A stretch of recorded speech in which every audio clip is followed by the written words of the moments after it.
میرے مولی رضا اور ساتھیوں، السلام علیکم ورحمۃ اللہ وبرکاتہ۔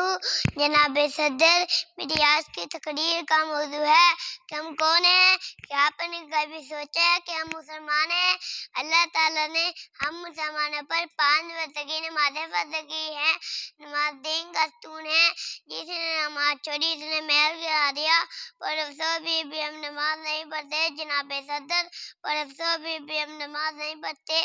ہمارے نبی نے فرمایا جو فجر کی نماز چھوڑی اس کے لیے تسبیح بڑھ کر نہ ہوگی، جو ظہر کی نماز چھوڑی اس کے دل سے نور الہی جاتا رہے گا، جو عصر کی نماز چھوڑی اس کے ساتھ سے نیکی کرنے کی قوت جاتی رہے گی، جو مغرب کی نماز چھوڑی اس کے کھانے میں مزہ نہ ہوگا، جو عشاء کی نماز چھوڑی وہ دنیا میں رات میں مومن نہ ہوگا۔